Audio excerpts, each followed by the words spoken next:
Mr. Mayor, can you hear us? We're back in chambers. Yes, I can hear you. I can hear you. Okay, we're live? Okay, Yes, sir. We are live. Okay, thank you. So coming out of closed, need a motion to come out of closed session? So moved, Mr. Chair. Okay, so I suggest we break for a half hour and come, oh, I'm sorry. Okay, all in favor? Moved. Let's break for lunch. Let's make it 12:40. Is that good? Good. That's enough time? Good call.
Guys, we're live.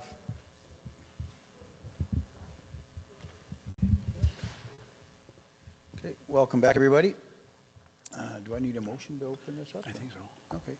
Need a motion for agenda review. No, do we need a motion to Do come you need out? a motion or motion to come No, out? there's no motion needed. Okay. Thank you. So just right into 6.1. Yep. 6.1. Yeah, through the chair to council, the only change that we have on the published agenda review timeline is that the GR plan was moving to August 11th from July 28th. We've made that change in the document online. Primarily, the person presenting is on vacation then, so we thought it was important to have them here for that, so that's why we moved it. Other than that, there's no other changes. If council would like us to consider additions or any other changes, we'd be happy to take those. Okay. Councillor Nielsen. Thank you, Mr. Chair. I don't know what the process is here with this new process, but if we could just keep track of November 5. We have a council meeting in November, and our FCSS is having a huge navigation pop-up at Co-op Place. It's much bigger and much more significant. There'll be more officials from the government there, I'm sure. And I'm hoping that we as a council can find some time set aside to at least go and see what's happening. It ties in directly to our community safety and well-being plan and the support we give in FCSS. So if that could be considered down the road, I'd appreciate it. Thank you. Yeah, we can certainly do that. We'll make sure that the agenda doesn't conflict with that, but I'm wondering, is it an afternoon thing? Is it a morning? Like, we could set the agenda how? I believe it's starting at 10 o'clock and running till 4. Yeah. Okay, so if we planned to have only agenda items up until lunch, would that work for council? I think that'd be great. Thank you. Perfect. Councillor White. Through the chair to my fellow Councillor Nielsen, did you say November 5th? Yes. And that's a budget deliberation day for us? And that's why you're bringing it forward, not that it's in regular, That's right. conflicting with regular council meeting or committee of the whole? Yes, correct. Thank you.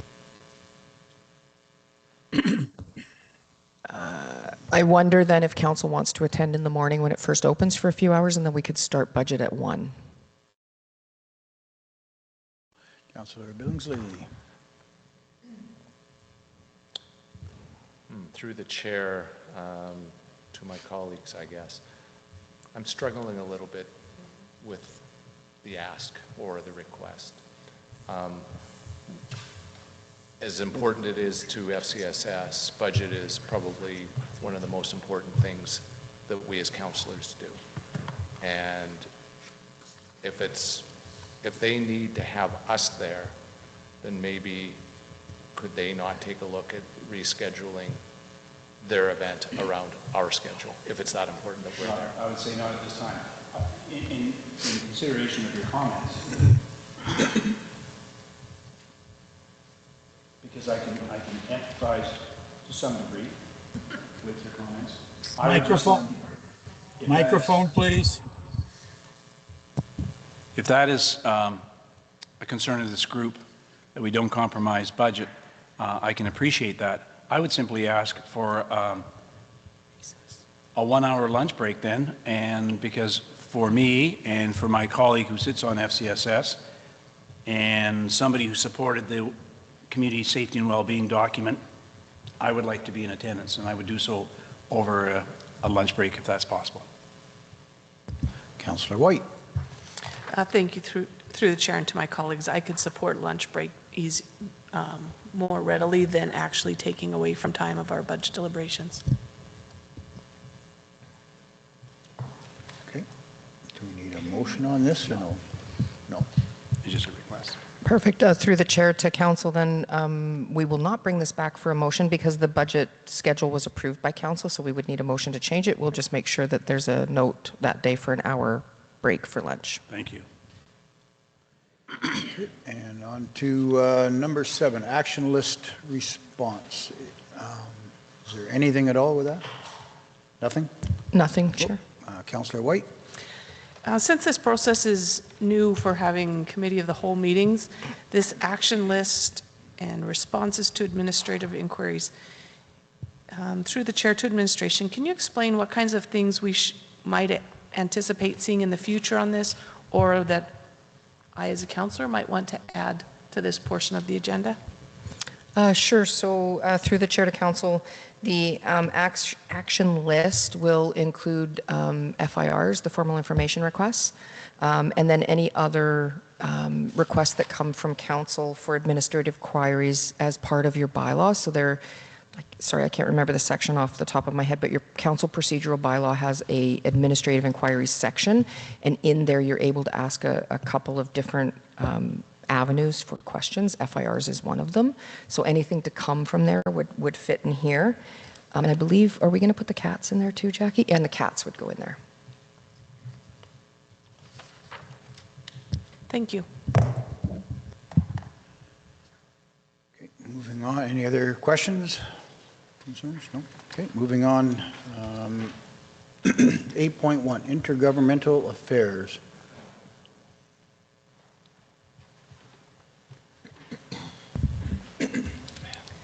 Good afternoon, Council. My name is Karen Boddy. I am the Intergovernmental Affairs Coordinator and Executive Assistant for the City of Wetaskiwin. Council last saw this policy in February, so instead of going through the whole policy, I will go through what we heard back from Council during that session. And I do want to point out that there was I'll get to that part, sorry. So from what we heard, we were asked to include a definition of what the government relations plan would be.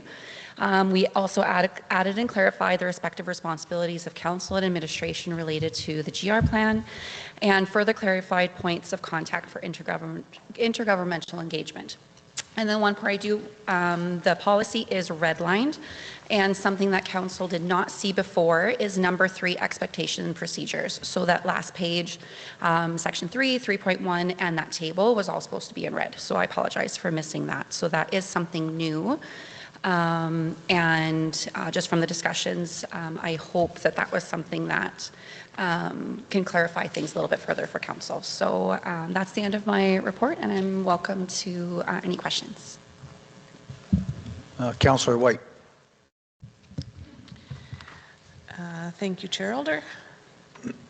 Through the chair to administration, I have a couple of more items that I, if I have support, would look to see in this. First, in the definitions, a definition of administration, which I've seen in other policies and is referred to here in another policy we have even coming today. It just says that administration is every city employee, so I'd like that. I think that needs to be clarified in this policy. I'd also like to see something, maybe not in the definitions, I'm not exactly sure where. I think we need, maybe, again, I would look to my colleagues for input, something around outside agencies, so that the agencies that are either, not necessarily supported, but exist because the city mandates that they exist, or exist because we allow them to continue to exist. What role or interaction with this policy could they have? Because I want to not create a situation where one of our agencies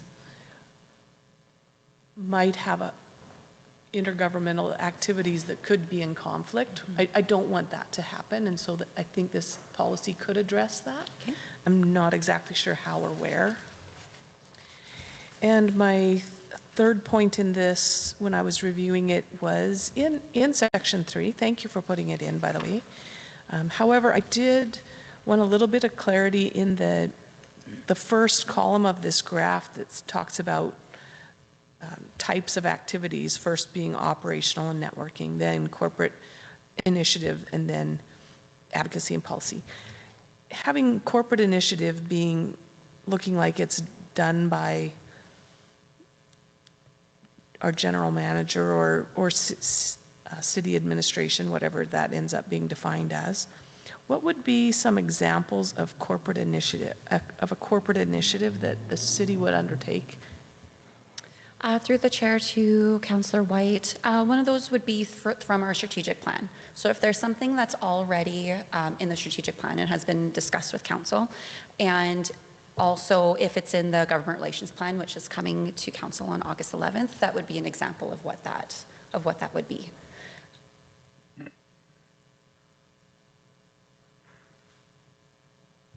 Can you give me you can make it a fictitious example, a more concrete example of what city administration, it says general manager or manager, and it would be of a high impact or magnitude that would be done by the CAO and not council? Sure. Through the chair to Councillor White, an example of that could be, I can use one of our examples that we used with our wastewater treatment plant. There's reporting that needs to be done. There is just day-to-day conversations that council wouldn't necessarily need to be a part of. It's administratively based. So that would be a conversation usually between our city manager and someone there from from Government of Alberta. Thank you. Councillor Billingsley. Thank you.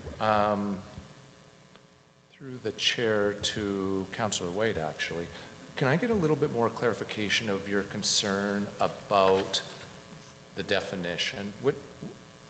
Where is it that you want defined or would like a change? Because I want to be clear on that before. Yeah, I'd like to see one more item of definitions, and it would be probably first if we're doing alphabetical, and it would be the definition of administration. In the policy, the budget accountability policy that we're going to look at later, administration is listed as one of the definitions, and it means, in this other policy, means all City of Wetaskiwin employees. And I'd like this policy to state that administration carrying out these activities in this policy is every city employee. That this policy applies to. Okay, that makes sense, and Thank you. would support that for sure. Okay, and the part about the outside agencies, I'm not sure if that belongs in definitions or another point, or if it's addressed in our agreements.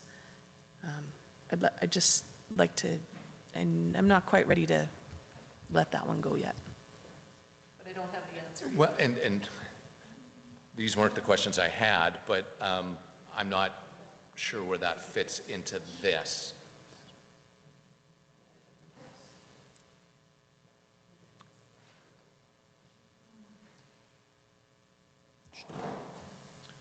Yeah, go ahead, Councillor. Thank you. Billingsley. I'm not sure where that fits necessarily, and I'm not saying that it's necessarily bad, but I'm not sure that this specific policy needs to speak to that concern.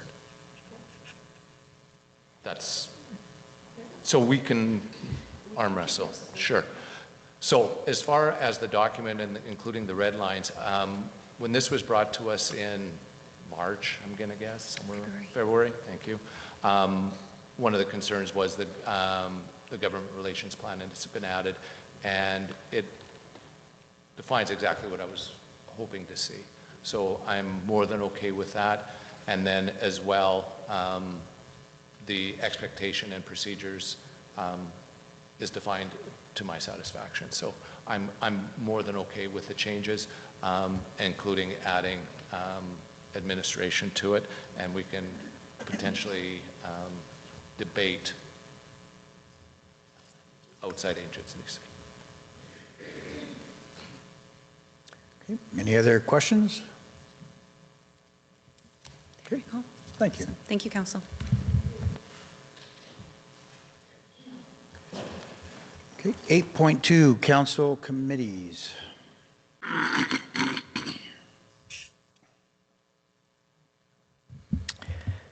Thank you, Mr. Chair. So there were some discussions recently around council committees and some changes that had been made, especially with the updated council procedural bylaw. So we have committee of the whole now, and as a result of that, we were getting rid of agenda review, public art, and a bunch of other committees. So we actually need the schedule updated, and through discussions that we've had with council, I know there may be some other changes with attendees or having backups, etc.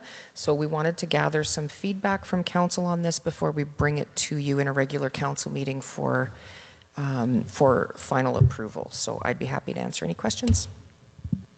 Councillor Billingsley. Thank you. Through the chair to council, I guess, I struggle a little bit with the alternate. I think it's very important that there's consistency and within the boards that we sit with. And I don't know of throughout the process over the last 8 months, thereabouts, 9 months, that anybody has actually stepped forward as an alternate. So I'm not sure if it's even necessarily to state an alternate. Councillor Nielsen. Thank you.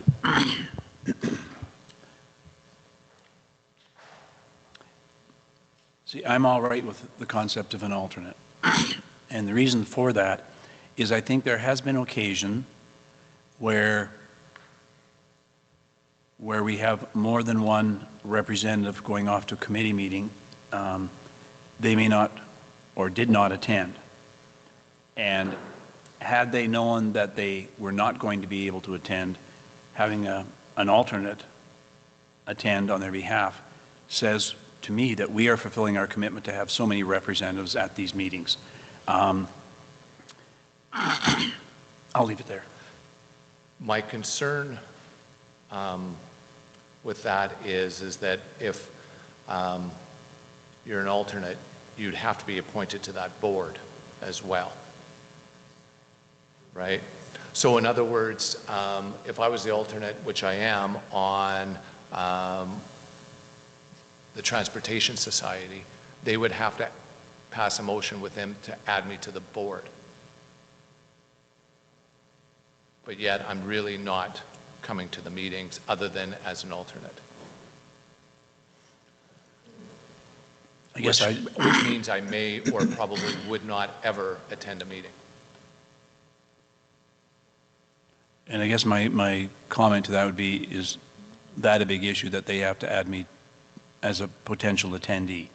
I guess that would depend on the bylaw or the policy of that particular board. I just think if we are committing so many people to be attending meetings, should we not have our commitments in place? And maybe that's a different conversation. And that I can't argue with. And I think that, but that's not what, in my opinion, what this is, right? I agree. We need terms of reference of exactly what our commitment as councillors are to these boards and committees. But I don't think that that's spoken to in this. And to that point, perhaps, I may concede, as hard as it is to do, I may concede that by not having alternates actually puts a greater emphasis on attendance for those people who have signed up for it. I stand back on my earlier comments, So which means I agree with you. Okay. So I would just have a question, I guess. If people have been assigned to different boards as alternates, at the beginning, could they not be approved, be on those boards as an alternate already, so they're already recognized? Or is that not? Councillor Hoyle. Some of those boards, and I think most of them, have attendance requirements.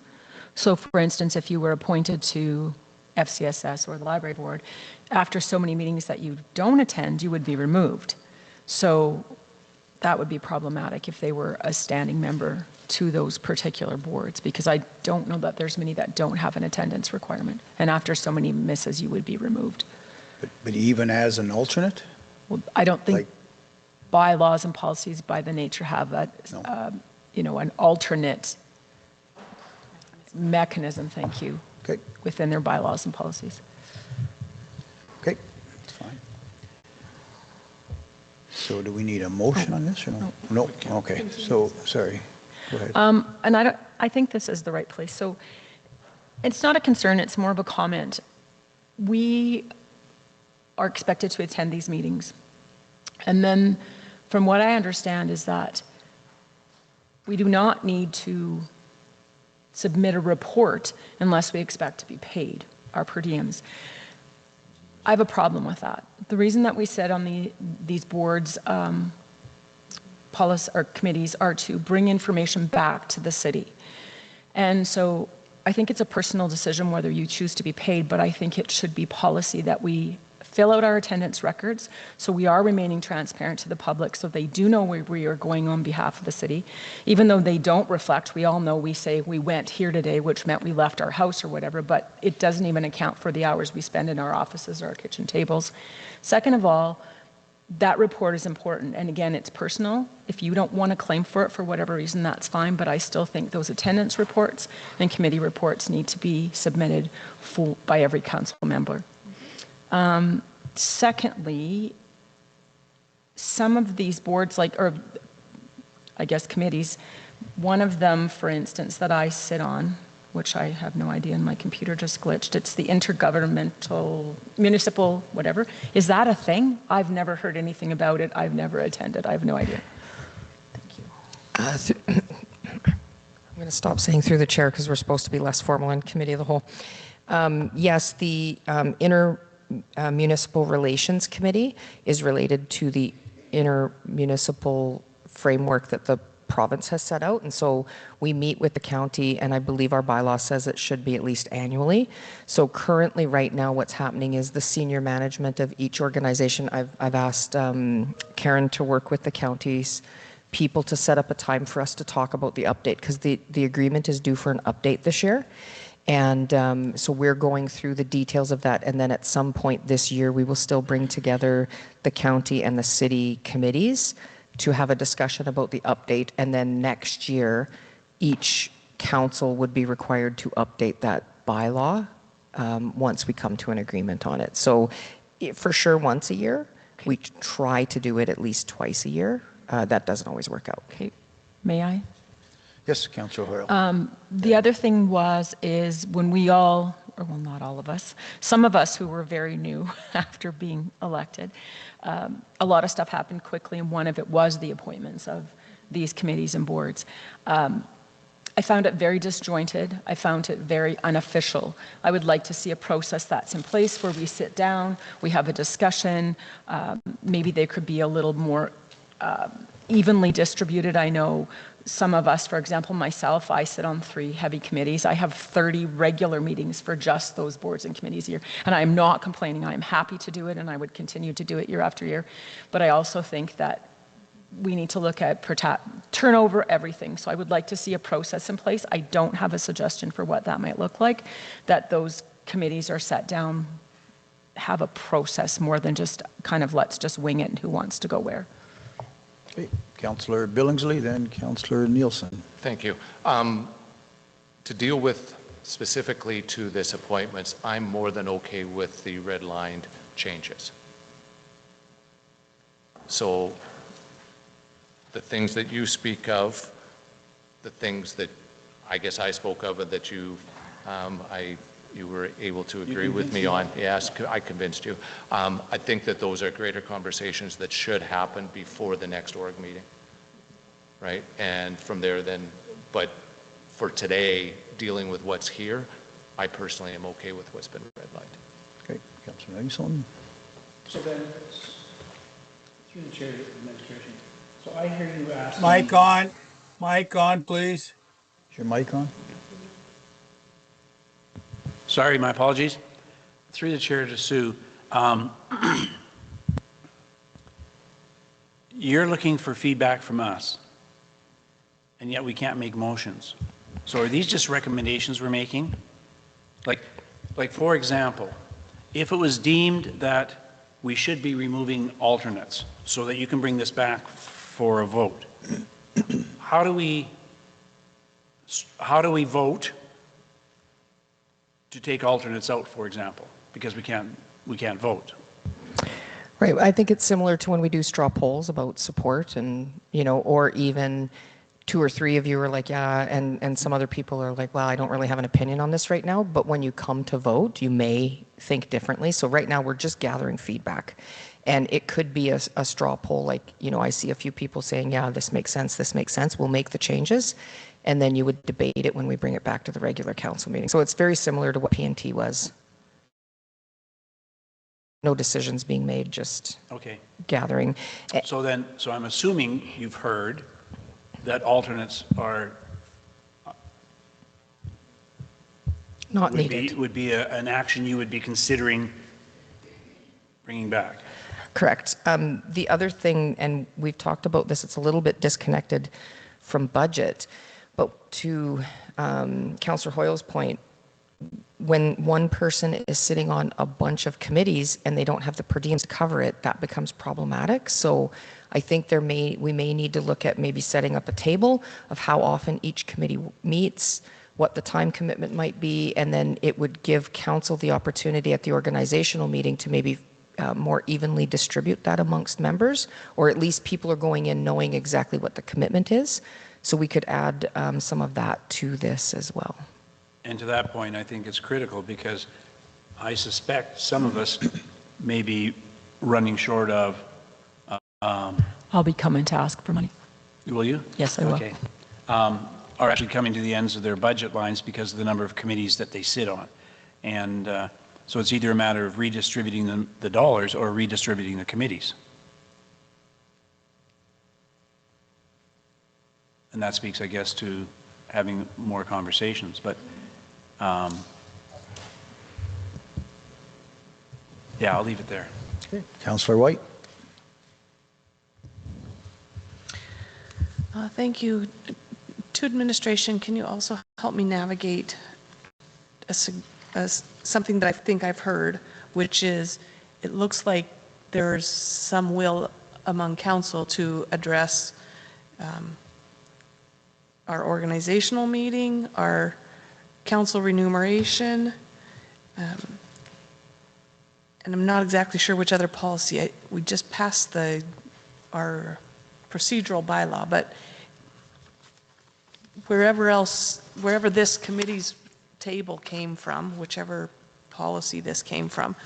And so then I want to go backwards in our agenda, or in our meeting to agenda review and say, our organizational meeting's coming up in October, and it looks like we have some work we want to have done prior to that. When should we expect to see and work through this discussion that we've just had that touches maybe a couple of policies and make sure that that's in our agenda review page or pages document so that we don't push it so far down the road that we get through our organizational meeting and haven't addressed it and we're kind of in the same quandary. So help me know how to go backwards in time. Yeah. If you get that solved. So now that the council committees and procedural bylaw and committees is updated, this next step is to remove these ones. Then once we get approval to remove these, then any of them that were either by bylaw, policy, MOU, we would actually bring back for you to cancel those. Or, what's the word I'm looking for? Oh, sorry, the bylaw would be repealed. So any of them that were part of the original bylaw are being repealed. The council remuneration policy typically comes back around budget time. So we could set that to come like the month before so that we're ready when budget happens. I think there's a really good correlation between the two where you might not want to put them too far apart from each other. And how does that correlate with our organizational meeting?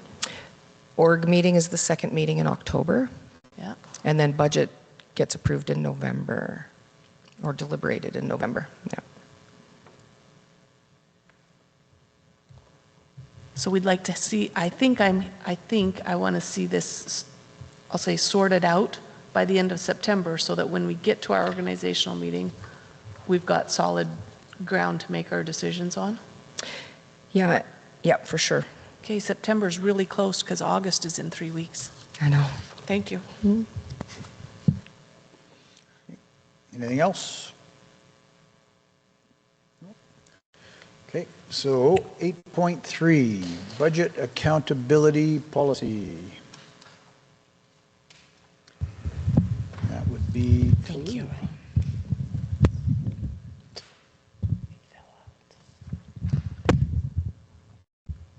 Good afternoon, Council. Administration hereby represents the proposed updated budget accountability policy for your consideration and the opportunity to offer recommendations to the policy before it's presented to Council for approval.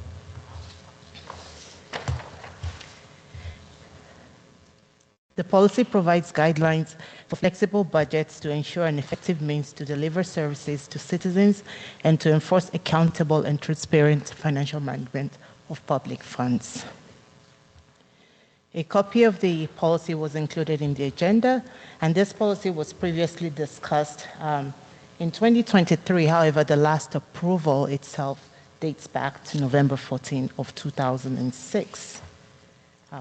Administration will be looking for Council's input on this one and any changes that you would like before we bring it to Council for approval at a regular Council meeting. Thank you. Councillor White, then Councillor Nielsen. I get to go first? Okay, You do. thank you. I would like to see in the policy statement the very first rationale of what this is for and why we're doing it. I have a problem with the second sentence. Currently written, second sentence says, the city will endeavor to align economic development strategy with the community vision as outlined in Council's strategic plan and corporate business plan to support and foster economic growth. Pretty much the only thing I like in that sentence is Council's strategic plan. I would like to see that the city will, not just endeavor, but will align all the activities of budget with Council's strat plan. And not just economic growth. As much as I love economic growth and am going to support it, I also want to support culture. I also want to support sustainable infrastructure, et cetera, that's addressed in our strategic plan. And I don't want to single out economic growth, even though I love it. Shall we? Carry on. I've got more. Do we want to carry on or do we want to interact with that? I'd like to interact with that. Okay. Go for it. So one of your comments was that, did you use the word must or shall? It says will endeavor. I think it just will. But will means you have to, in my opinion. Well, no, it should. But we have the ability to go chase something else. We have that, always have that ability. I'm not saying it's the right thing to do, but you can't hand-tie me to say you can't do that. Well, yes, I can. I can find a shiny penny over here, and even though it's not in the strategic plan, I still can. Whether I should is a different story. It truly is Council's power. And I'm not saying that I agree that you should do that, but you really can't say you shall. Then thank you for those comments. I think then that the city will endeavor. I think Council will endeavor. Yeah. Yes. Okay. And I can agree with that. Okay. Wayne? I can't. Because to the very first point that Councillor White made, like I understand and I can connect to the first sentence, providing guidelines for a flexible budget, etc. I am missing a connection where we are identifying economic development as a standalone, as part of this policy. And I think it's misplaced. I think it says that we are tying budget accountability almost exclusively to economic development strategy.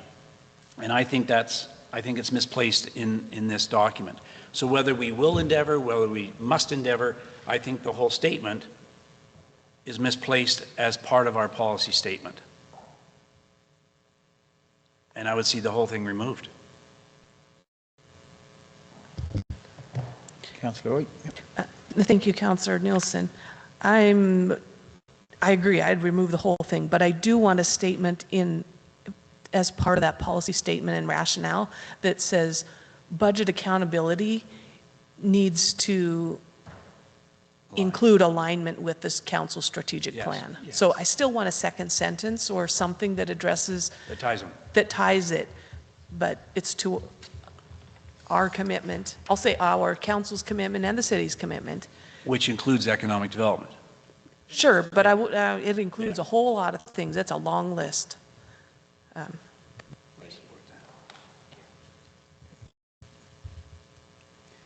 Anything else?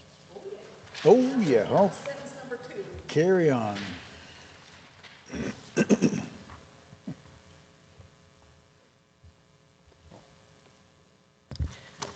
Yep, You go were ahead. good? Okay, page 2, in the management description, I would generalize that and not have titles, because I think this has potential to become quickly outdated with an org change. Anybody want to interact with that one?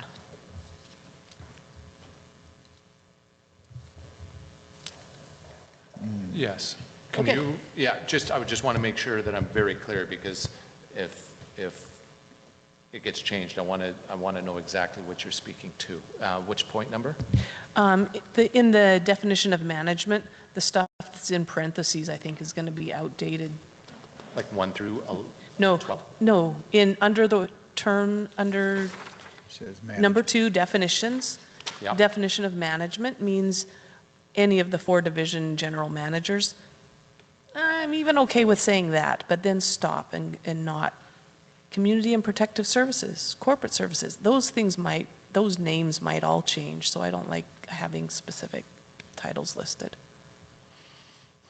I'm fine with the definition of management, but I don't think it should include something that's going to need to be updated, Potentially updated. potentially updated, So- yeah. Then if that's the case, so let's say it stayed, and you did administration did a reorg. Would that get caught? Not necessarily, so we could word it that either the CAO or designate. And that would solve, yeah.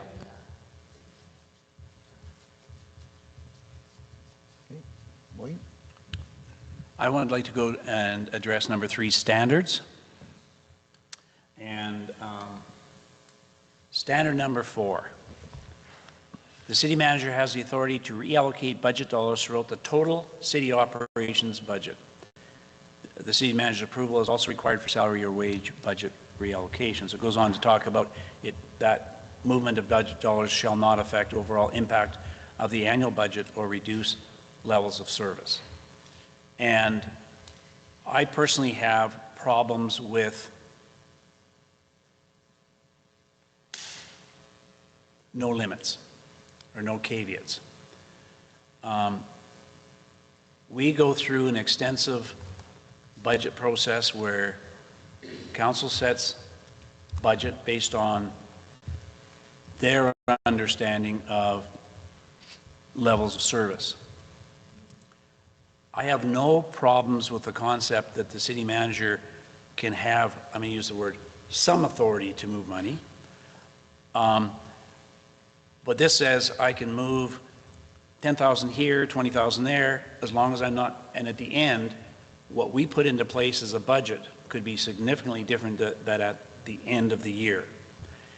And I would like to see some, I'm going to use the word accountability, and I'm sorry I use that word because it assumes that there is no accountability otherwise, but where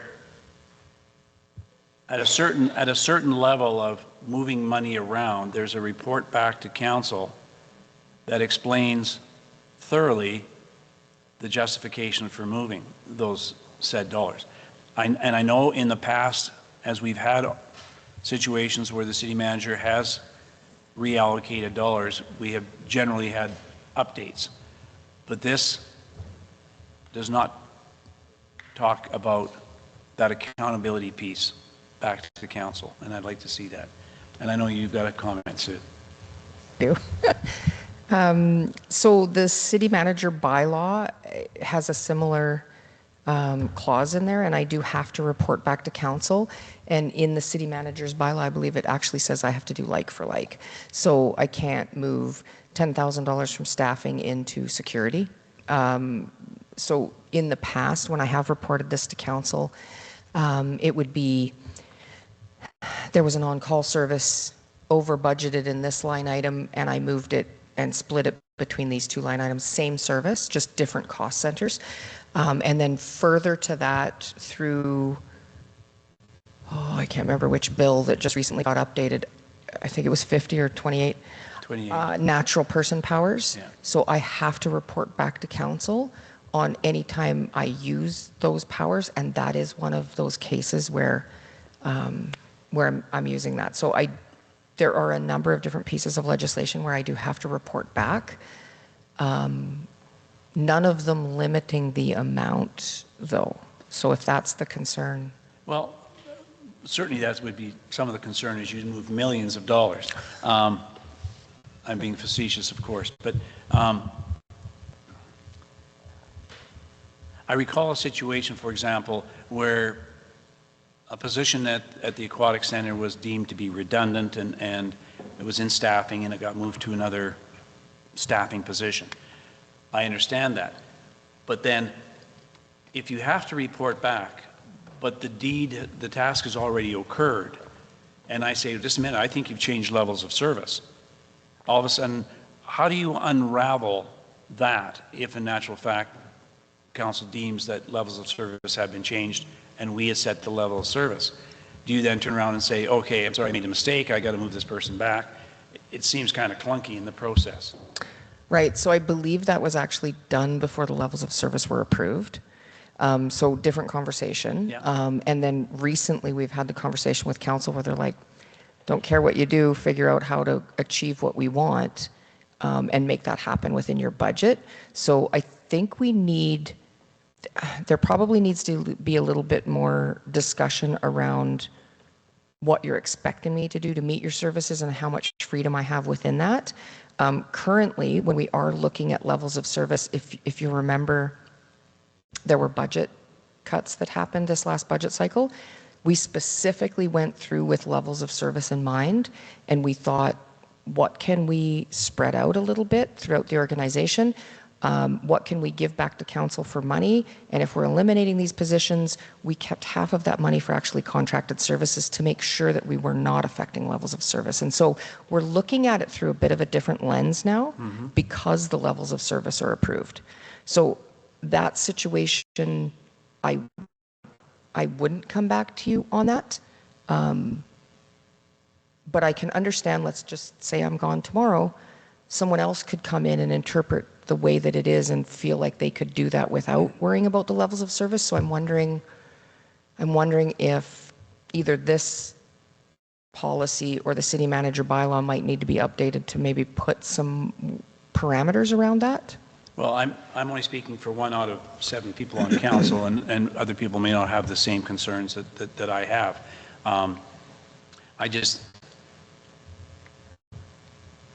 I think two things. I think, number one, I would hate to think that the community sees council putting an operating budget together and then the city manager, quote, unraveling it all at her own discretion, hit the social media page, and then, I'm being somewhat facetious, but not totally. I wonder if there needs to be some protections in there, maybe more for you than for council. And whether that's a limitation or an information to council before an action is taken as opposed to after the fact. I don't know if other people want to weigh in on this because I've got another one to go to. So I do. Okay, go ahead, Joe. Thank you. I'm kind of in agreement with my colleague, Councillor Nielsen. Understanding we make a budget And if we have a budget, we argue, dispute budgets. Then all of a sudden we find out we can move some money to cover this other budget that maybe was shortfall or overrun or so that defeats the purpose of a budget to tell us we need so much money for here. This is what we need. And if we go back or the CEO is allowed to change that because he was shortfall, I don't agree with that's why we make budgets. We vote on a budget and we stand by that. And we have to be accountable to the taxpayer. If we allowed $100,000 for planting trees, that's our budget. That's it. Nothing gets added on, nothing gets subtracted. So in one way, I agree with you, Wayne. But that's what budgets are for. We argue, we debate budgets, and I don't like it to be moved. Thank you. See, if I could comment, Mr. Mayor, I think there is occasions when there is a need identified where administration comes back and says, we have this circumstance that's occurred and we need to make some changes. But to your point, I would like to see those conversations had before the change is implemented. And again, I'm not talking about, gee, I've made a $1,000 decision, let's bring it back to council. And that's why I think there needs to be some limits, and whether it's I'm moving $50,000 hypothetically, or I'm moving 500. I don't want to hear about $500, but others that are more significant in nature. And that's why, and I think even to Joe's point, the concern that, hey, you've set a budget and now your administrator's gone and changed it all, there's got to be at least some protections in place for community perception for yourself as well. Okay. Just to address that, the previous council did care about $500 because you took away the limit, and it's every change I have to report back on. That's true. Okay, then we've got to marry some documents here. Well, and that's what I'm saying. Like, I wonder if the city manager bylaw, so policies are suggestions, bylaws are law. And if we want the rules in place that must be followed, we go to bylaw. If we endeavor to meet a policy, it's not as strict in the eyes of the law as a bylaw. So I'm wondering if the city manager bylaw doesn't override some of these pieces. I can't comment on that. I think it does. Laura, did you have a question? Oh, I have way more, but wait, Councillor Nielsen had another point, and then okay. I don't want to dominate. I've got quite a few to go here. Okay, my other one is under definitions, operating budget amendments, and it talks about an adopted budget may only be changed by a budget amendment and may require council approval. And so my question is, when and under what conditions does council need approval of a budget amendment? Through the chair to Councillor Nelson, the word may is used loosely in this document. We do bring all budget amendments to council. We only amend the budget through an in-year council motion. So the word may, I guess, legalese in this case, but we could change to must if council prefers. I'll have to think on that a little bit. Okay, go ahead. Oh. Go ahead, Laura. Then I'll get Jonathan. Thank you. I had this one marked as well, Councillor Nielsen, so thanks for starting into this conversation. I had a question around it and to administration. Does this cover mid-year decisions to use monies from reserves? Through the chair to Councillor White, any decision regarding reserves under the Municipal Government Act is by council motion. Once council approves that a fund can be used from reserve, then administration uses it, regardless of the timing on where we get the approval. So there are some approvals that we get during budget, there are some that we get during the year, but before we make that change on the administrative side, we actually record the council motion. Sometimes the expenditures are not even completed till the minutes of the meeting are passed to show that we have that full approval. So did I hear that the answer is yes? That a operating budget amendment, I guess, I'm sorry, I don't understand the difference between an operating budget amendment and an approval to use reserve money. Through the chair to Councillor White, reserves you have to think of as a bank account. It's just a means to enhance, a means to fund an expenditure. The operating budget is a compilation of all our operating expenses and the revenues to pay for those expenses. Sometimes during in-year council motions, council directs administration to incur an expense and to fund it from a reserve. That change immediately amends the budget because you've increased your expenditure and you've increased your revenue. The only difference being that the revenue this time is not taxation or user fees, it's reserves. That would be the difference. Okay. Jackie? I did just want to provide a little bit of legislative clarity on discretionary clauses. So those are clauses that use may. So when a piece of legislation or a policy says that council may do X, Y, Z, that means that council can do the thing. That part is discretionary. But if they do want to do it, then they have to do what is prescribed here. So when the sentence says that council may make a budget amendment, it means that council can decide to do a budget amendment or not, but that's the avenue that they have to take. So I hope that clarifies the use of the clause.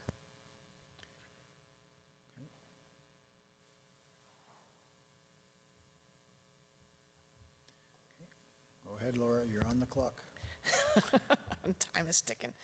So then the last phrase of this operating budget amendment definition that says an adopted budget may only be changed by a budget amendment, like deciding to use reserves, and may require council members' approval.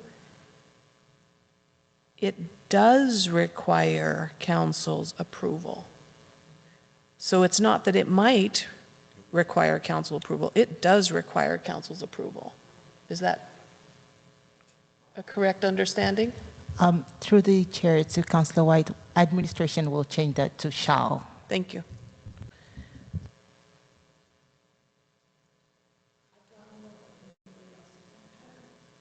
No, you say you're on the clock, so speak Okay. fast.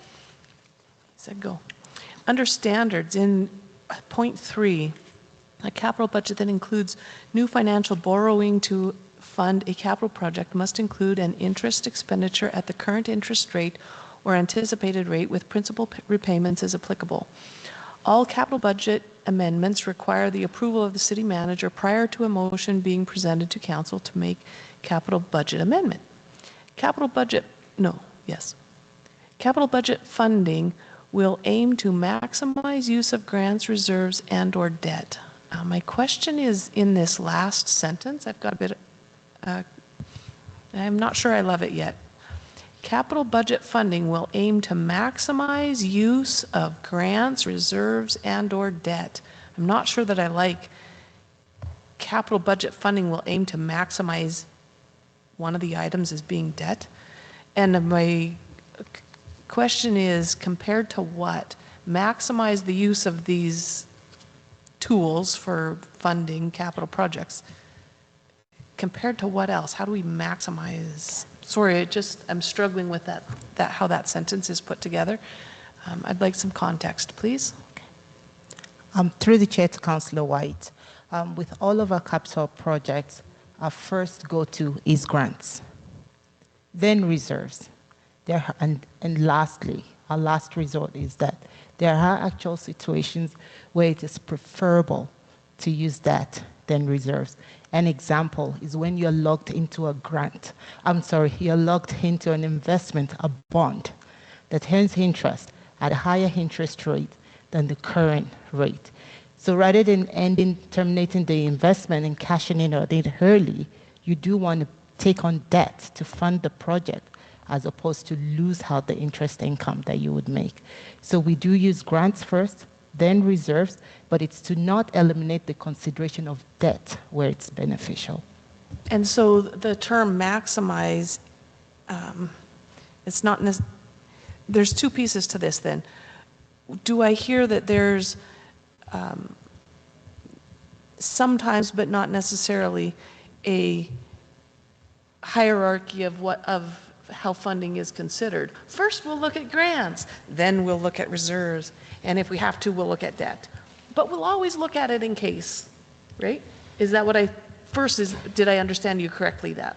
Through the chair, Councillor White, that's correct. Grants first, but for any project, we do kind of take a look at all three to see what's the best position. But grants always top it because it's free money, so yes, grants first. Okay, thank you for helping me understand that. I don't get that meaning from this sentence, and I definitely don't understand the use of the word maximize. Would prioritize be a better option, in your opinion? Would you prefer the word prioritize, grants, then reserves? So for me, these are the three ways that projects get funded. It's either you're going to pay with cash, or grants, or take on debt. So, and yeah, but they're projects, so it would be a one-time expenditure, so chances are you wouldn't use tax.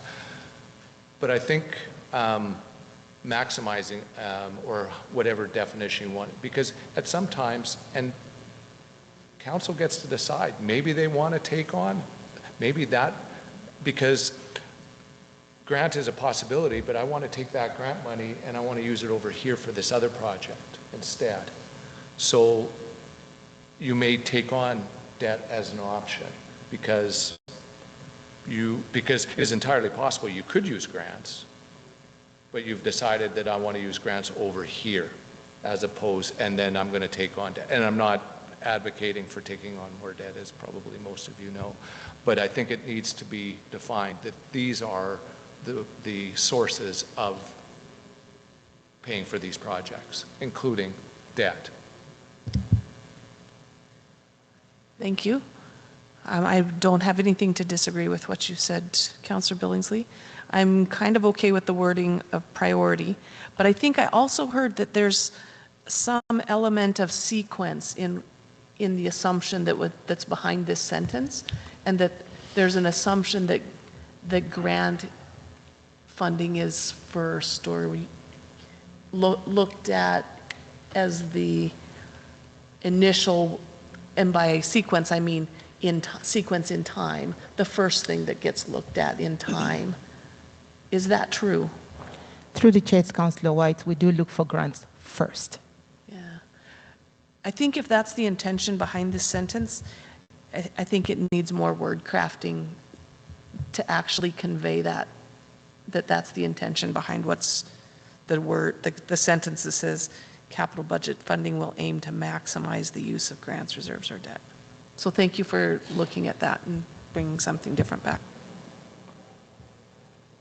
I wonder, because I have the same concern about the terminology, certainly using the term maximize, but as I've read it a couple of times, I've interpreted it differently. Capital budget funding will aim to maximize the use of grants and reserves or utilize debt, right? Because we're not maximizing debt at that point, we're simply utilizing it, but we're maximizing grants and reserves and recognizing the utilization of debt. So if you're talking wordsmithing, to me, that now starts to sound more like what Toulouse is talking about. But you may argue that it doesn't mean that at all. Through the chair, Councillor Nelson, you could have a circumstance where you have to use all three. Absolutely. All three. So if I use the word or, that eliminates that. Or utilize debt, yeah. But I don't like the idea that we're going to maximize debt. I come back to that, and that's how it reads to me. But in the end, council gets to decide how it's funded anyway, whether it says in here or and as far as the debt goes. For sure. It's not directing us to say, oh, you must. In the end, we get to decide. But how many times have we been in conversations where we're saying, gee, I wish this was a little clearer in terms of, for us to interpret it, as opposed to saying, yeah, I think we can all do sort of a handshake agreement that we consider this to be the way it's going to be implemented, and then the next council is coming in saying, I have no idea what these guys were shaking hands about. Fair enough. As we've seen. I'd shake your hand. Nobody'd know why. Okay. My last point is one that I'm probably going to seek some friends on council to support, is the standard in point 6 says, council will be provided with quarterly financial updates and report on projects. I want to first say I have really appreciated as a new councillor and as a voice for the community, the CATs and the project updates, so that we know what projects are going on. I really genuinely do appreciate those. I haven't been here long enough to see a lot of quarterly updates. We've got the year-end audit, and I've only seen, that I remember, the first quarter financial update from the city.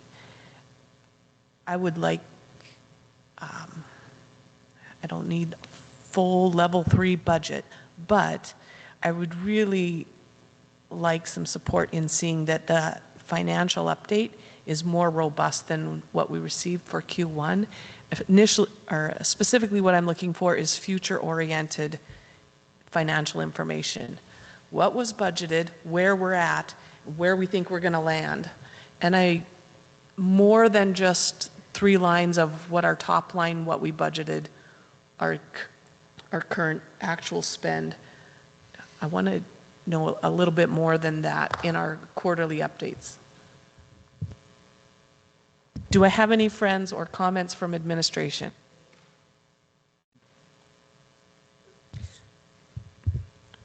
I guess for myself, if you're looking for, like I say, a level 3. No, I said I'm not. You're not? Okay, good, because I'm going, what are you going to do with that information quarterly? No, but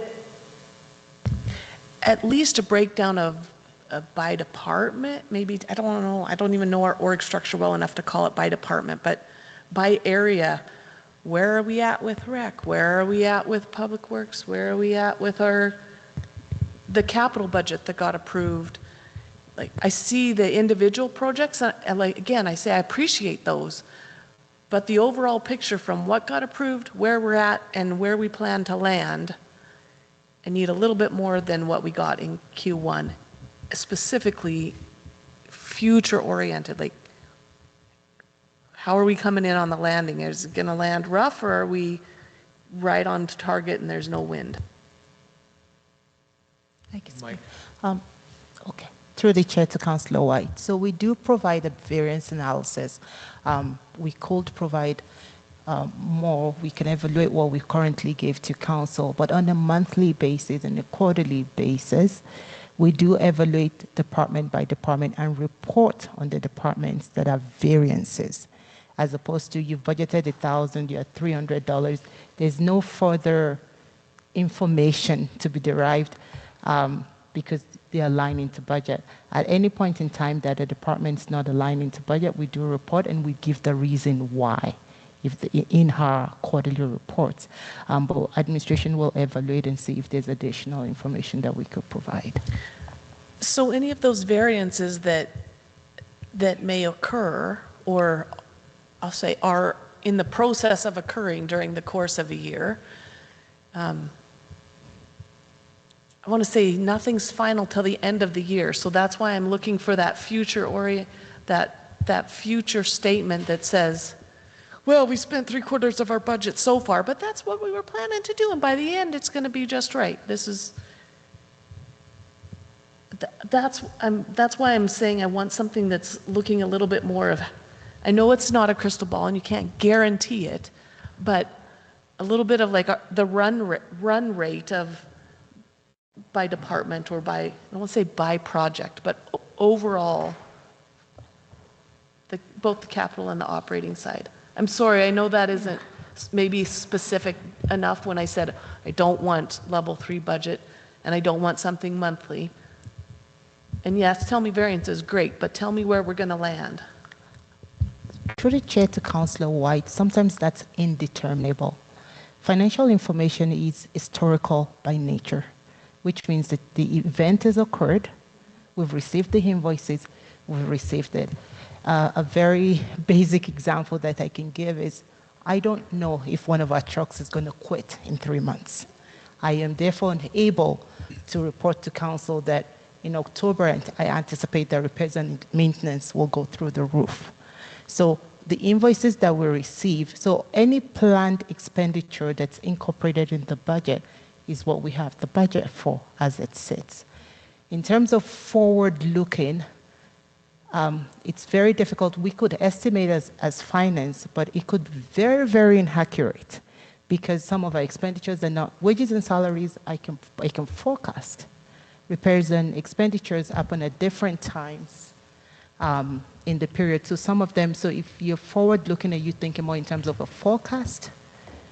By forward-looking, I mean to year end, and boy, howdy, it better land on budget outside of any other decisions. And so that's why I'm saying I want the run rate of where we're at and some confidence that we're going to end on budget or something different if there's been a decision or something else that I need to know about.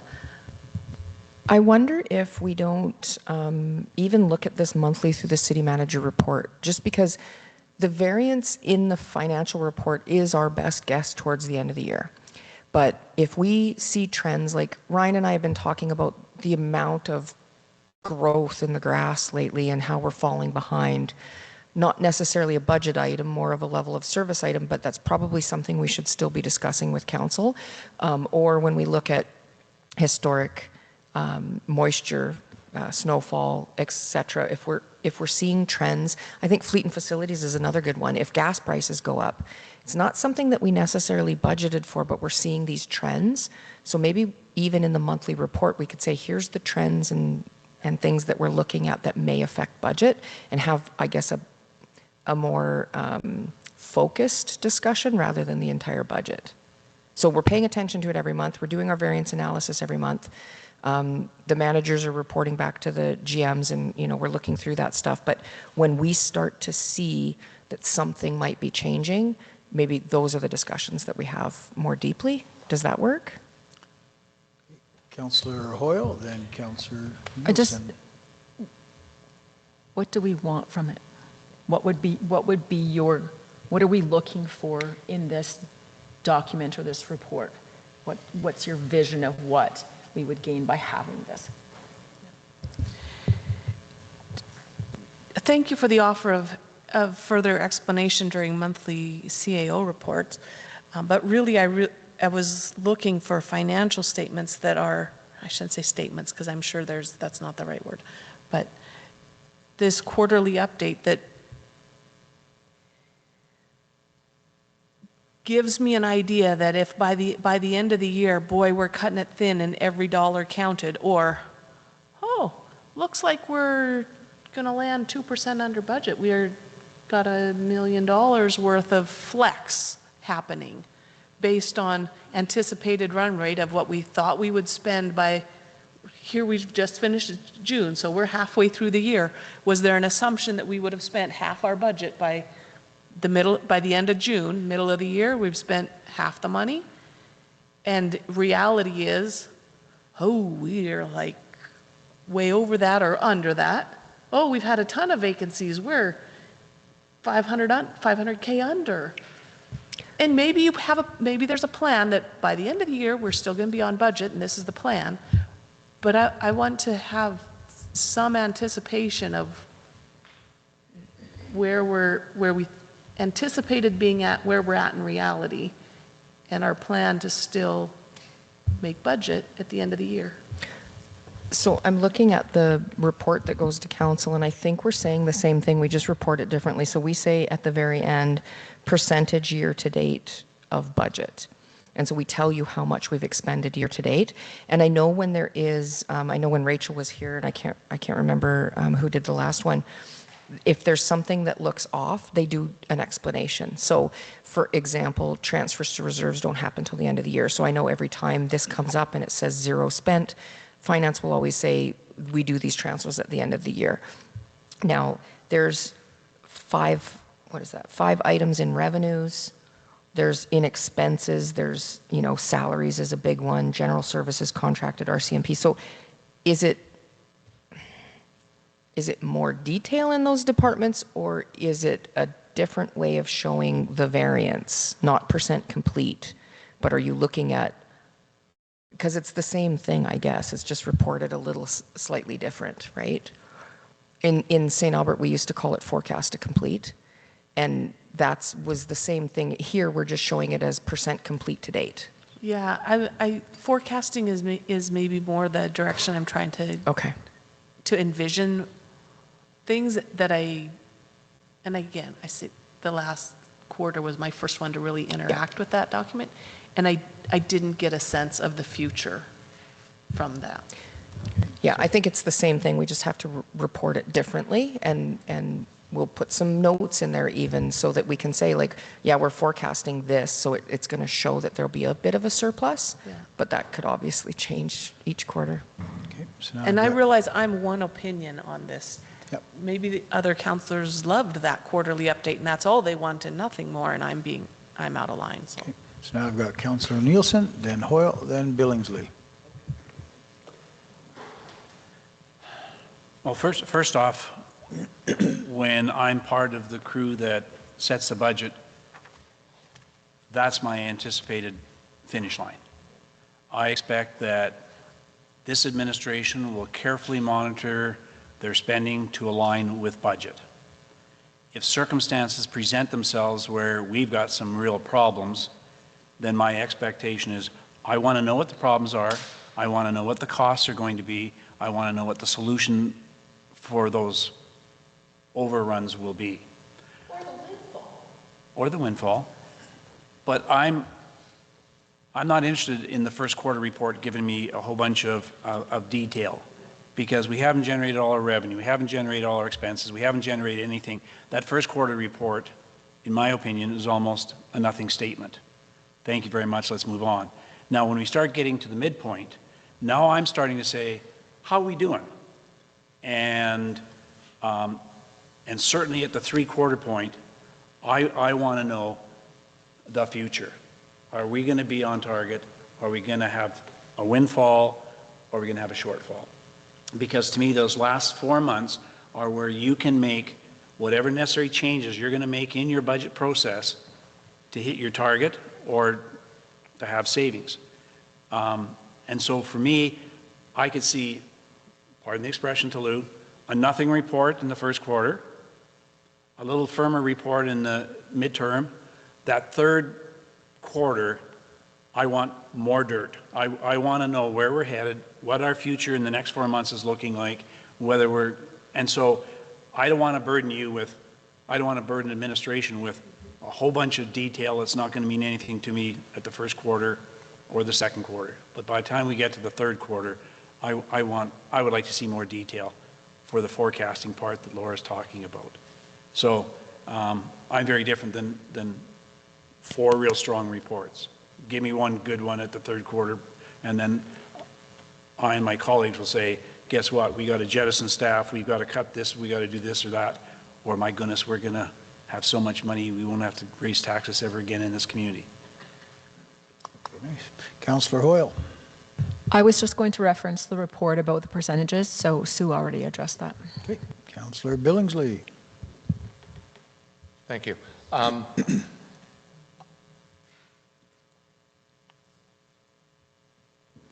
I'm not, I don't necessarily need more information that's been provided. The analysis or the, what word am I looking for?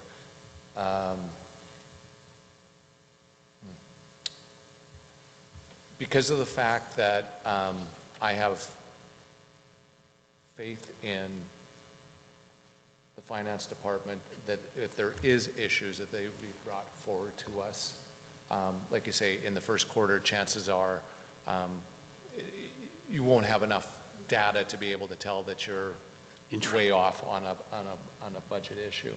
I'm not sure what we would do as a council with the data if all of this is brought to us anyway, except at budget, to make that change, other than taxing departments with gathering us information that we can't do anything to use. But chances are those budget amendments would be coming almost just before budget anyway, which is when, yeah. So that's my concern, is that I don't know if we'd be able to actually do anything with the data.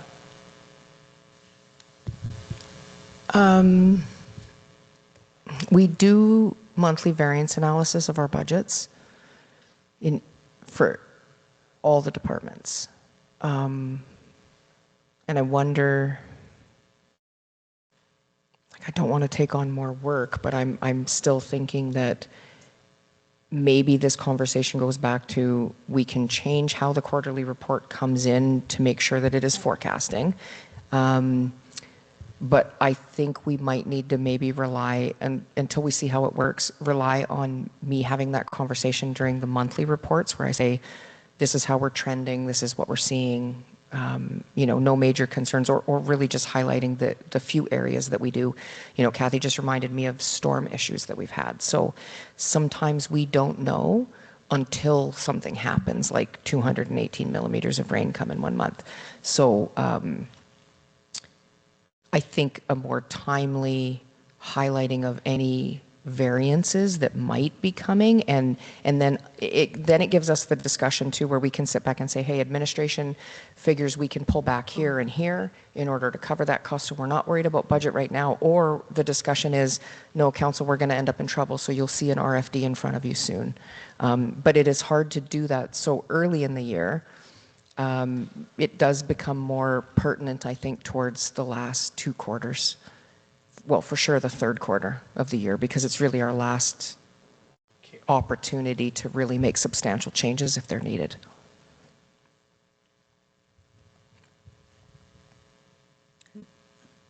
Any other questions?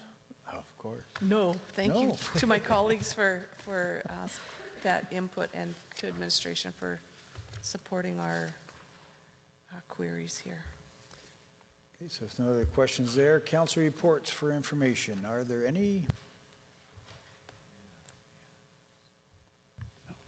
No? Okay, so then we'll move on to 10.1. Laura, under new business.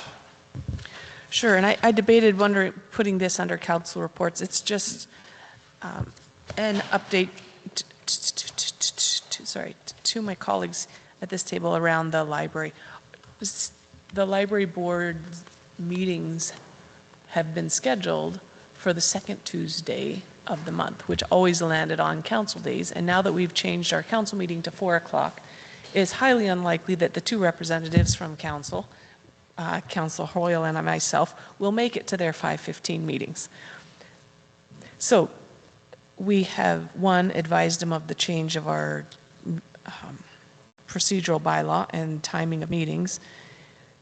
We've moved, the library board moved their meeting that would have been scheduled for this evening at 5 o'clock to next week, and the library board will then be looking at changing their meeting dates.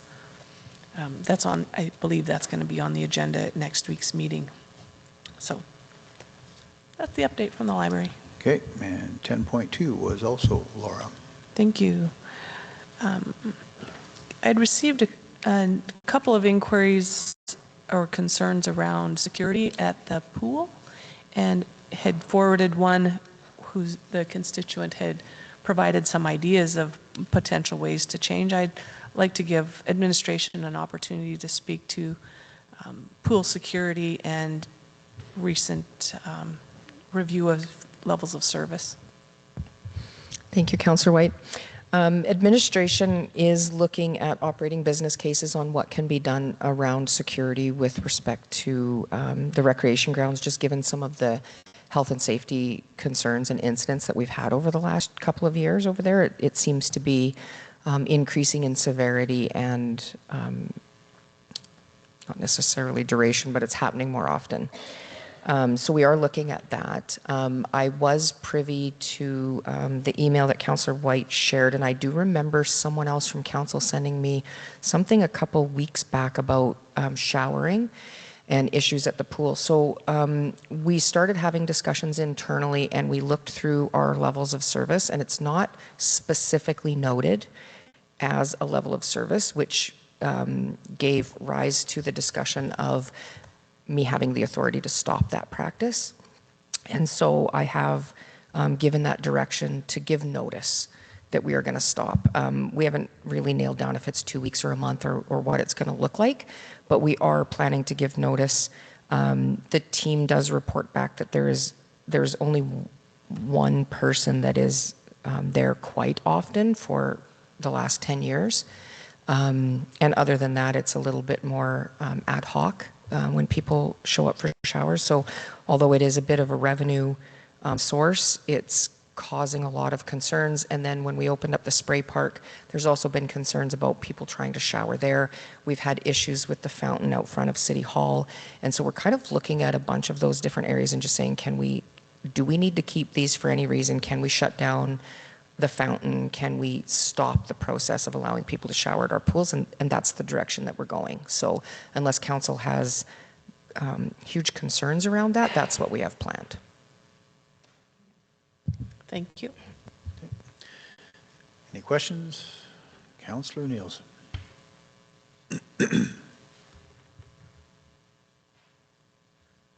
Through the chair to administration.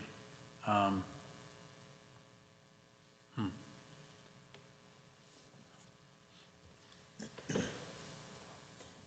have to say I'm concerned that ceasing opportunities for showering be taken from the pool. And the reason I worry about it is because I'm concerned it will simply show up somewhere else. That's perhaps even less manageable. I have visions of folks looking for a shower, accessing, as you said, the water park. It's easily accessible. I don't even have to pay money now for it. And are we turning that into potentially a public showering facility?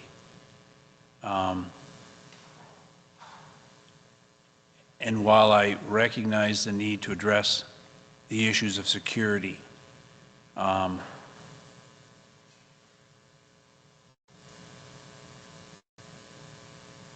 wonder whether, and it sounds like I'm second guessing you, and I apologize for that. I just wonder whether having a prescribed set time where public can come and shower would minimize the risks of it appearing elsewhere in our community. And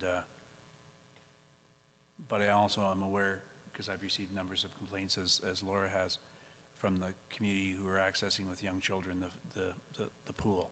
I don't know what the right mix is, and so I don't pretend I'm second guessing administration, but I just worry about 2 weeks from now whether we're going to have a conversation about how we're going to secure the spray park, right? And boy, that certainly was never the issue when we started the whole conversation about a community spray park. So, yeah, it's concerning to me. That's all.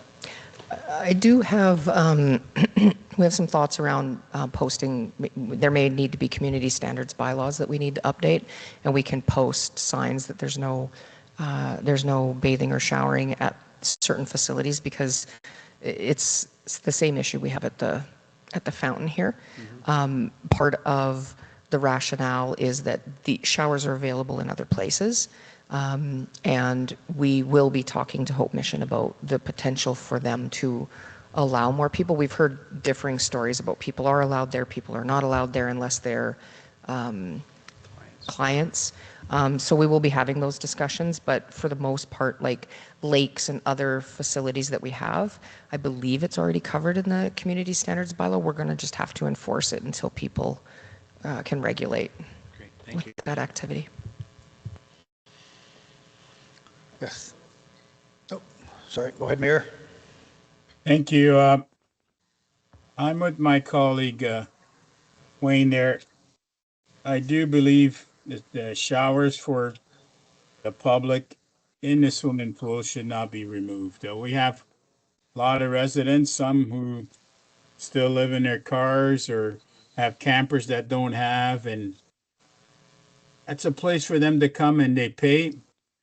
We always seem to punish those who do well, but we never punish those who don't do well. I am in favor of keeping the showers at the swimming pool. Maybe we have to change some different rules and buy coupons if they buy the coupons to come in and shower at a certain time, but also to regulate the hours. We don't know what sometime these people get out of work to have a shower, or it's a service we provide to certain people in our community, and I believe we should keep that. Thank you. Councillor Hoyle. Thank you. To Sue's comment, Councillor White and I did have a tour of Hope Mission recently, I guess in the last 6 weeks or so. In their vestibule that their clients use, there is a shower specifically there for clients that may not have access to the shelter. And we were informed that even if they have been denied access to the shelter as a whole, they figure that that is a basic human need and that they will let anybody access that shower because it is separate from the actual shelter. So that's what we were told. So as far as our vulnerable population being able to shower, we have been told without question they are able to use that as well as get food, clean clothes, et cetera, because that is separate from the actual shelter. And as far as shutting the shower, and Mayor Branco's point is really well made in the fact that we do seem to take things away, but we also have, unlike, or just the same as Councillor Nielsen and Councillor White, received many, many letters because we cannot control what happens in those change rooms.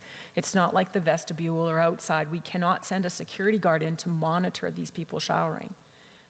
That just can't happen. So that becomes even a bigger issue here, is that we can control the vestibule, we can control the hallways, we cannot control those rooms because they are private. Even the fact, what do we do, have a security person sitting in there? Like, I do not know, there is no happy medium in this situation at all. Councillor Nielsen. Thanks. And I guess just to Mayor Branco's point, I'm not saying that we need to leave the pool shower facilities open. My comment was that I worry where we'll end up going as a result. But it's been my experience that even though you've made the statement that we'll shut down showers, everything is sort of reviewed on an ongoing basis, whether something is working or not working or whatever, and I trust administration will follow through with that. Yes, Councillor Mayor, Mayor. Mr. Mayor. Thank you. Wayne, you just brought up something. I remember going to some provincial parks and you can have maybe a little portable or something. You come in, you put a couple quarters, you put $1. So there's no change room to go to. You want to have a shower? That's where you go, plumb it in maybe. It's something to, how would you say it?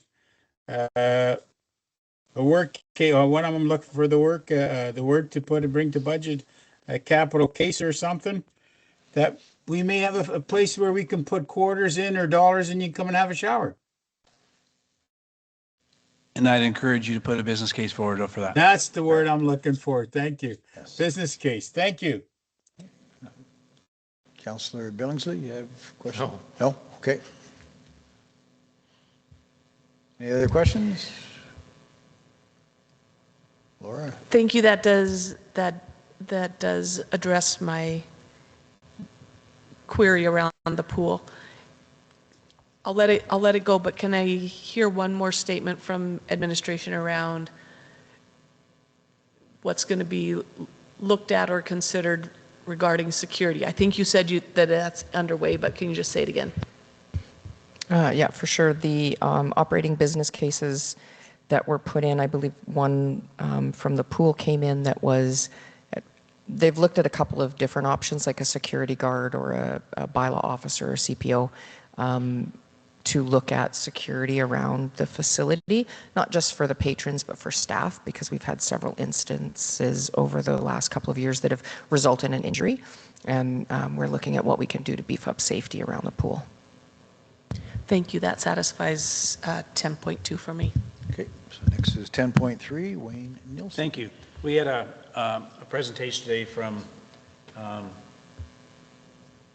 some dog owners who are concerned with regard to water supply for their animals out at the park. And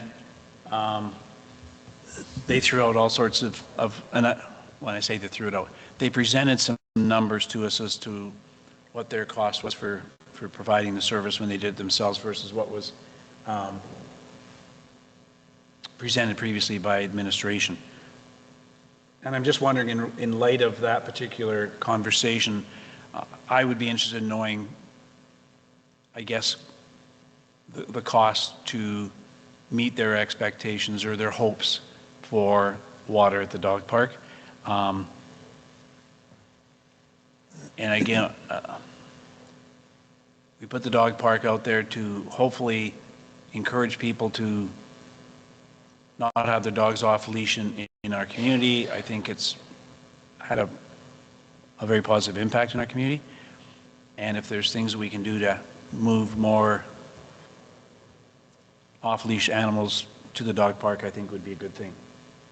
But again, it's just me asking for that information. I don't know if I got friends in the room to look at those numbers.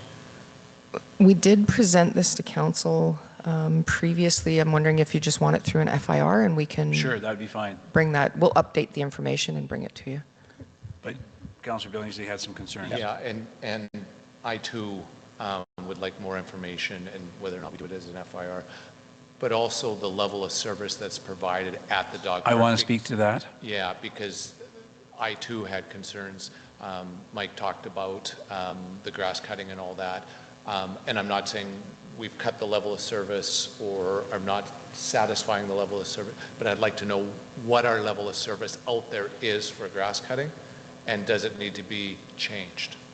And I too would appreciate that information. However, we had a conversation here a couple of meetings ago when a conversation came up about community development. And we talked about what is community development. And again, my interpretation of community development is where we, the city, reach out to the community and help them help themselves. And I think the fact that they're offering up, we can put a team of people together. If the city would supply equipment, we could put a team together to do a bunch of that work. And to me, that's community development, where we take them up on their offer for volunteerism. Now, I don't know what that does in relation to liability, because we're giving somebody chainsaws and weed whackers and all that kind of stuff. But if we can harness a group of supportive volunteers, because they were very supportive of the park, want to see it maintained to a higher standard, and are willing to do the work, I don't know why we don't harness that volunteer power. So I did talk to Mike when he was here, and I did mention I keep calling it the Partner in Park, and I can't remember what Recreation's calling it, but it's part of that same program. And I said, we have this ability to do this.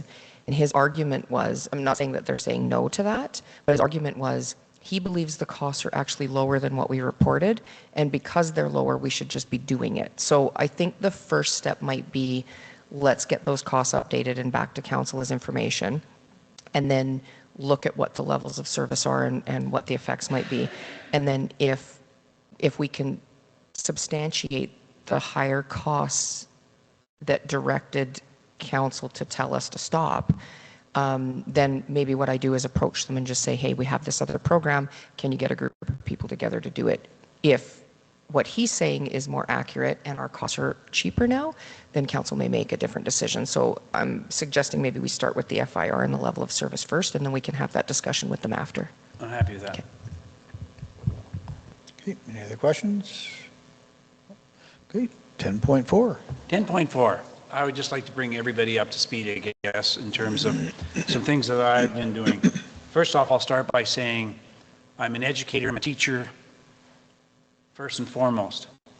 And by being, and I don't apologize for that at all, contrary to what some of the communications I've received have suggested.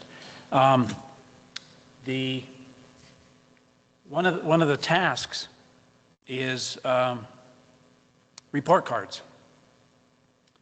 And I've had the great fortune of being on council for a number of different terms and working with a number of groups of people. And most recently, I was wondering to myself, I wonder what our report card would be as a new council. And how do we get a report card? How do we know if we're on track? I don't think it comes as any surprise that the community, some of the community would give us failing grades, and other community members might give us a grade of C, and others might say, hey, you're doing just a great job. But looking at this group, I've got great confidence in this group. I think there's great potential in the group, but I'm not sure we're firing on all the cylinders we need to fire on. You know, some things have fallen through the cracks. We're 4 months behind on finishing off our CAO evaluation. We've got different things outstanding that, in my mind, could have been looked after, that need to be looked after. So what are the important elements if we were going to get a report card? And because I didn't know how to get a report card for council, I phoned Municipal Affairs. And I had the opportunity to spend probably about an hour and a half with Municipal Affairs over 3 phone calls. And I've got a letter back from Municipal Affairs, which I will share with everybody at the end of this meeting. But I was really phoning to say, how do I get a report card, and what is a municipal inspection? And I learned some things along the line. The first one is council, through a resolution, can call for an inspection if they wish. The community can call for an inspection, but they need 20% of the electorate to actually get the minister's attention. And lastly, the minister can require an inspection to occur. So then I asked, what is an inspection? Because again, I'm looking for a report card. And they said, if your council decided to do this, the first thing that would happen would be you would have what's called a preliminary review, and they would come in and they could look at administrative governance as a sole topic, or they could look at the operation of us as a group of councillors trying to provide direction for their community. Following the preliminary review, they would then determine whether an inspection is required or should happen. And once that happens, the city's on the hook for the whole entity of the inspection, which, according to them, would run somewhere between $75,000 to $150,000, would take about 9 months' time. And I started wondering whether that would really give us a report card, or what would it give us? And what they would give us coming out of that would be potential recommendations about how to improve our operation. They might also have some consequences of things that you must do to change your organization, or consequences like, you guys are doing such a terrible job, none of you should be there, goodbye to all of you. But when you enter into this kind of process, you have no idea what the outcome is going to be. In conversation, what they said is, if you want help, not a report card, if as a council you want help, also through a resolution, you could ask Municipal Affairs to provide, free of charge, workshops everything from conflict resolution to applying for grant funding, roles and responsibilities of council, and so forth. At the end of it all, I said, thank you very much for the information, because that's what it was for me, is simply trying to find information. Because in my journey, as I said, I was hoping to find a way to get a report card to say, are we on track, or are we off track? What kinds of things can we do differently to be more effective for our community? So in the end, as I said, I thanked them, and they then sent me a letter indicating what they can and can't do for us, and what the various workshops they could put on for us as a community. And so I simply wanted to provide that information to everyone on council to let them know that I've had these conversations. I informed Sue that I was having these conversations, or I informed Sue I had those conversations, and what kind of information I had back. I'd be happy to answer any questions, but I do have the letter that I have here from Angela Bilski from Municipal Affairs in her response to my phone calls. So that's the kit and caboodle, and they're not going to give us a report card at this point in time. That's it, Mr. Chair. Okay. Any other questions? I do. Yes, Mr. Branco. Thank you, Wayne, for doing that work. I was wondering, are we entitled to have a copy of that letter? Yes, I'll make it available to everybody here. Thank you very much, and appreciate your time for doing that, and your concerns about council working together as a solid engine firing on all cylinders. Thank you. Okay. Anything else? Band-Aid maybe? Okay. Correspondence. No correspondence? Okay, then we will adjourn the meeting. Whoops, sorry. Go ahead. In the effort for learning, what kinds of things would we see come as correspondence to Committee of the Whole? Councillor White, I'm not going to do through the chair. Yeah, that's to administration. Yeah, there would be letters that come in, or minutes from committees and board meetings. It could be anything. It's all just for information, so there would be no resolution needed. Okay, so it's outside correspondence coming to council. Yeah. Thank you. Are you done? Okay, so we can adjourn at 2:24. And we'll reconvene at 4 o'clock. Thank Same you. place. Thank you, sir.